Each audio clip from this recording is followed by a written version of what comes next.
So today we got a 2020 Nissan Rouge brake pad and rotor replacement. So looks like this thing's been touched quite a few times. 14 millimeter. Oh my God. 14 millimeter right there.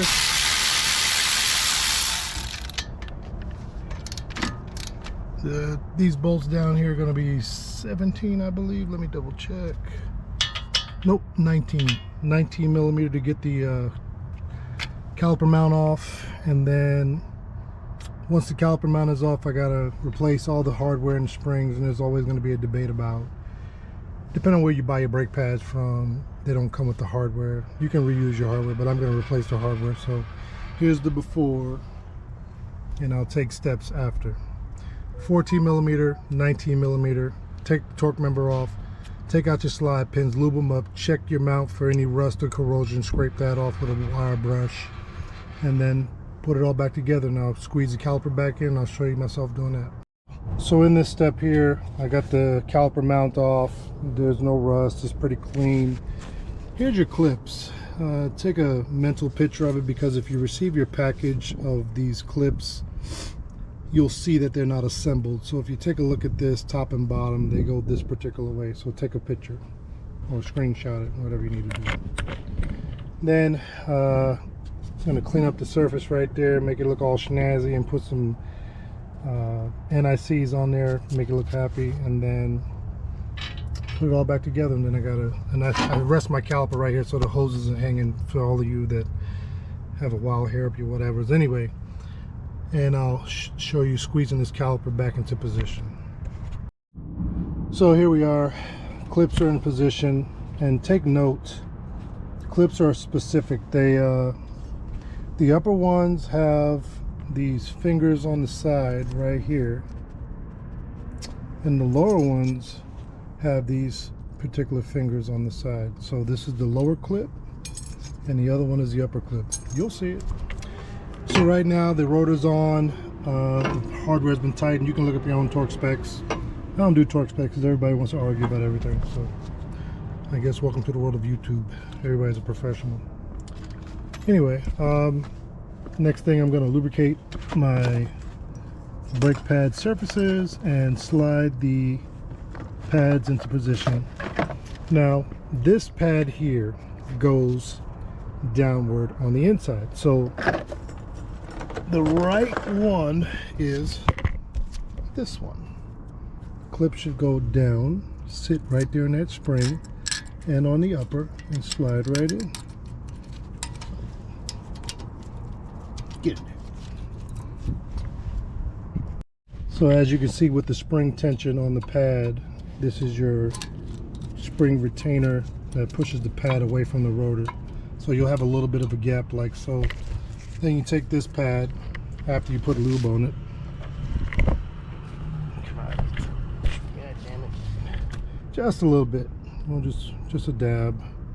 You ain't gotta go all crazy and whatnot. And this one goes on the outside. Sits in that spring right there, like so. And sits in this upper spring right here, like so. And boom, in position. So when you take your foot off the brake, this is supposed to return the pads to the rest position.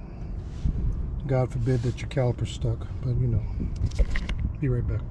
So the best way to seat your piston back into the bore is to use an old brake pad and just walk it in nice and easily, like so, until it's seated flat.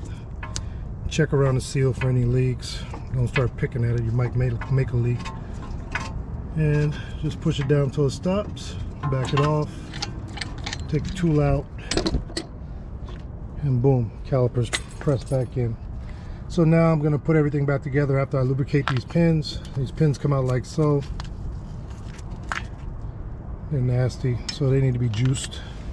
And sometimes there's a rubber tip on the end. Pay attention to where that goes. Like this one goes on the bottom, and this one goes on the top. Top, bottom. So the pins have been lubricated. I tend to go a little goofy on the shit, on it. I do a little bit more than I should sometimes, but I like my brakes to work, so, and I don't like stuck calipers and all that kind of nonsense. So right now it's time to put the caliper back on, squeeze the pads together, slide it on. Sorry you couldn't see that. And only got one hand to work with. It's very difficult to do this with one hand. I have a head mount, but forget all that. So you put your 14s back in, give it a couple ooga-doogas, you know. Get your ratchet ready. Pull up on it. Yeah. Shit. And that's pretty much it. Now the opposite side is getting the same treatment. Make sure you spray your rotor off with some brake clean. I already did the inside, I'm just doing the outside now, just for television purposes. All right, so we're good there. So this brake side, this side has been completed. Have a nice day. One little side note, forgot to mention this earlier. Check your brake fluid reservoir to make sure it's not overfilled, because when you start squeezing that piston back into the caliper, you might develop a little leak out of the top of the reservoir if your bottle is full and your brake pads are low. In my case, it didn't happen, but generally you want to check that to make sure you don't spill brake fluid all over your pretty parts underneath the hood. Secondly, torque all your fasteners, and theoretically this took me 30 minutes, maybe less, because I've done so many of them, but at the same time it shouldn't take you no more than an hour to get the brakes and rotors replaced on this vehicle, hence having power tools and all that kind of stuff. Good luck to you.